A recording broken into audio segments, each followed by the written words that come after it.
রাখাল, বিয়ের বাড়িতে নারীর পাল, ভাদ্র মাসে পাকে তাল, আমাদের দেশে পাওয়া যায়, ভেবে দেখো কথা মিথ্যা নয়। কতই লোকের এই ধারা, ভাঙ্গা ঘরে বসত করা, চোখে চশমা ধুতি করা, তার ছেলে মেয়ে ভাতের মরা, তার বাড়ির দিকে লক্ষ্য নাই, ভেবে দেখো কথা মিথ্যা নয়। নতুন নতুন শ্বশুর বাড়ি যাচ্ছে রে ভাই দিন চারি, শ্বশুর দিল গ্লেমার গাড়ি, যেতে পারছে তাড়াতাড়ি, তখন তার শাশুড়ির মনে কি বা কয়, ভেবে দেখুন কথা মিথ্যা নয়। নতুন বউ আলতায় খুশি, ঝাপড়া চুলে উকুন বেশি, নতুন বউ আলতায় খুশি, ঝাপড়া চুলে উকুন বেশি, আর পাড়া পড়োশির হক বেশি, বিপদ কালে পাওয়া যায়, ভেবে দেখুন কথা মিথ্যা নয়। হক কথায় বাপ বেজার, উচিত কথায় বন্ধু বেজার, গরম ভাতে বিড়াল বেজার, জোছনা রাতে চোর বেজার হয়, ভেবে দেখুন কথা মিথ্যা নয়। ধানে দেখে দিলে পালা, মুড়ি ভাজে কুলার কুলা, মুড়ি পেলে বুড়ি খুশি, বিড়ি পেলে বুড়া খুশি, আর চিড়া পেলে যুব খুশি, খাইবার সময় মুচমুচাই, ভেবে দেখুন কথা মিথ্যা নয়। আল্লাহ রাসূলের জামানায় নবীজির সভাতে একজন সাহাবী আসতেন, তার সঙ্গে একটা ছোট বাচ্চা থাকতো, লোক ধরে ধরে আসতো। আপনারা দেখবেন কাউরের বাড়ি দাওয়াত খেতে গেছেন, কিছু লোককে দেখতে পাবেন যে সাথে একটা পোতাকে নিয়ে আসছে, মরলকে দেখবেন, সর্দারকে দেখবেন, কাউকে দেখবেন গ্রামের কোন মানুষ, এক একটা লোককে দেখবেন একটা বাচ্চার সঙ্গে করে আসছে, তখন ওর উপরে মানুষ বিষাইয়া বলে, এটা কোন অভ্যাস, এটা যে দাওয়াত দিলে যেখানে যাবে বাচ্চা বেঁধে পোতাকে বাঁধবেই বাঁধবে, এটা ভাই ওর দোষ নয়, ওর ভালোবাসার দোষ। কিছু বেলা বাচ্চার সাথে পোতার সাথে দাদুর এমন একটা সম্পর্ক হয়ে যায় যে তাকে ছেড়ে যেতে পারে না, আর ওই পোতাও দাদুকে ছেড়ে থাকতে পারে না, ও মানে সব সময় নজর রাখে দাদু কোন দিকে যাচ্ছে। তো বলছে, দাদু কোথায় যাচ্ছ? এটা আসছি ভাই, আসছি। পিঠামু যাবো? না ভাই, না যাচ্ছি না ভাই, আসছি, আমি চলে আসছি। আরে ভাই কতদিন চলে আসছি, যাইনি কোনটি যাবো? না ভাই এক চল যাবো যাবো খালি, হ্যাঁ করি, হ্যাঁ আর বলে একবার ধুলাতে পড়ে যায়। এবার দাদু কেমন করে যাবে বলেন তো, যেতে পারে না। তখন এবার হাত ছাড়ছে বৌমাকে, চলে হ্যাঁ নিয়ে তোকে জামা কাপড়টা নিয়ে তো, আর দিয়ে তখন উঠে উঠবে উঠ উঠ, পিঠটা মুছিয়ে যে ধুলটা ঝেড়ে দিয়ে এবার জামা কাপড় পরে যেত, থাক চল হ্যাঁ নিয়ে যে বসছে, সাথে করে ঘুরিয়ে নিয়ে আসে, যে কোনো জায়গাতে যা সাথে এভাবে নিয়ে যায়। তো ওই রকমই আল্লাহ রসুলের জামানাতে এক সাহাবী রাসূলের সভাতে আসতেন, একটা ছোট বাচ্চাকে বেঁধে নিয়ে আসতেন সব দিন। তা আল্লাহ রসুল একদিন জিজ্ঞাসা করছেন, এটা তোমার ছেলে? যে জি হুজুর। যে খুবই ভালোবাসো নাকি? বলছে কত ভালোবাসি এটা বলে বোঝাতে পারবো না, বলতে পারবো না, শুধু এইটুকু কথা বলবো, আল্লাহ যেন আপনাকে সেরকম ভালোবাসে। এবার কিছুদিন হচ্ছে আসা যাওয়া করতে করতে এবার প্রায় একদিন হয়ে গেল, লোকটাকে আর সভাতে দেখতে পাওয়া যায় না। আল্লাহ রাসূল সাহাবায়ে কেরামকে জিজ্ঞেস করেছেন, ওগো আমার সাথীরা বলো তো, ওই লোকটা যে আসলো একটা বাচ্চা সঙ্গে করে, কয়েকদিন থেকে আমি দেখতে পাই না, তোমরা কি দেখেছো? লোকটা কি আর আসে না? সাহাবায়ে কেরাম বলেন, ইয়া রাসূলুল্লাহ, নবীজি গো, ওই লোকটার সঙ্গে যে ছোট বাচ্চাটা ছিল, ওই বাচ্চাটা তার মারা গেছে। যেদিন থেকে মারা গেছে হুজুর, সেদিন থেকে আর আসে। আল্লাহর রাসূল দুই জাহানের বাদশা কেমন ছিলেন?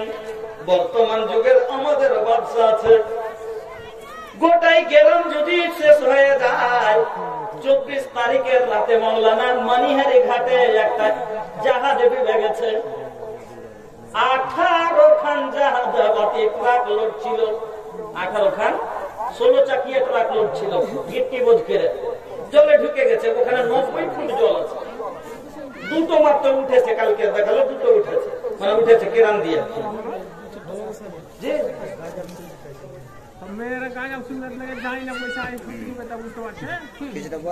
রোজার বাসরিটা বলেন একটু, রোজার বাসরিটা তো আর এতগুলো লোক জন্মে এতটি ট্রাক ডুবে গেল, তবু দেখতেছে, হাদিসটা শুনে দেখালি দেখতে আসছে কি প্রধানমন্ত্রী আসবে না। কিন্তু আমার নবী কেমন মন্ত্রী ছিলেন, কেমন বাদশা ছিলেন, যেমনই শোনা ওই ছেলে মারা গেছে, আল্লাহ রসুল এবার ওই সাহাবীর বাড়ি রওনা দিয়ে দিলেন। যাবার পরে বলছেন, ওগো আমার সাহাবী, কি ব্যাপার, তুমি কেন আমার সভায় আর যাও না? বলছেন, আল্লাহ রসুল আমার হাতের সম্বল শেষ হয়ে গেছে। যেমন বুড়া লোকের হাতে একটা লাঠি থাকে, আমার হাতে ওটা ছেলে লাঠির মতো ছিল। আমি বের হলে আমার হাতটা খালি লাগে, আমার পা ওগায় না, আমি আগে বাড়তে পারি না, আমার মন চায় না, আমি যেতে পারি না। আল্লাহ রসুল ওই সাহাবাকে বলছেন, ওগো আমার সাহাবী শোনো, আমা তুহিব্বু আল্লাহ তাতিয়া বাবাম মিন আবওয়াবিল জান্নাতে ওয়াজাদতাহু ইয়ান্তাজিরুকা। আমা তুহিব্বু, তুমি কি এটা ভালোবাসো না, তুমি কি এটা ভালোবাসো না কে তোমার সন্তান, তোমার ওই ছেলে তোমার আগে জান্নাতে গিয়ে জান্নাতের দরজা খুলে তোমার অপেক্ষা করো, অপেক্ষায় যেন দাঁড়িয়ে থাকে, এটা কি তুমি ভালোবাসো না? আল্লাহু আকবার। তাহলে বোঝা গেল কি, যদি সন্তান মরেছে কান্না না করেছেন, ধৈর্য রেখেছেন, সে মহিলা হোক বা পুরুষ হোক, যদি আপনি ধৈর্য রেখেছেন, কান্নাকাটি করেননি, এই বাচ্চা ছোট বাচ্চার কারণে এই বাচ্চা কাল কি করবে, জান্নাতের দরজা খুলে আপনার জন্য অপেক্ষায় দাঁড়িয়ে থাকবে। এই জন্য মা খালারা, আমার ভাই বাপজানেরা, অনেক রকমের বিপদ আসবে, খবরদার ওই সময়তে আপনারা হড়বড়িয়ে যাবেন না, দিয়ে আল্লাহর নাশুকরি করিয়েন না, আল্লাহকে গালমন্দ করিয়েন না, জান দিতে খাড়ো হয়ে যাবেন না, মরণ চাহিয়েন না। অনেক সময় মানুষ মরণ চাহে, সামান্য কয়েকদিন কষ্টতে অসুখে আছে, সহ্য করতে না পেরে তো বলবে আল্লাহ সবাই মরণ চাহ, কেন মরণ হয় না? তো মা 40 বছর বয়স এগুলো জীবনে নামাজ পড়লেন না গো, সামান্য 2 বছর থেকে অসুখ হয়েছে, 2 বছরের অসুখ যদি সহ্য করতে না পারো, জাহান্নামে যাওয়ার পরে যদি জাহান্নামে টিকিট হয়ে যায়, তাহলে বুঝে দেখেন যে সে দিন গেলে এত বড় দিন নয়, দুনিয়ার দিন থেকে 50,000 বছরের একদিন হবে দুনিয়ার দিনের মতো। তো এবার আপনি বুঝে দেখেন যে তখন আপনার দিনটা কত বড় হবে, আপনার জীবনটা কিরকম কাটবে।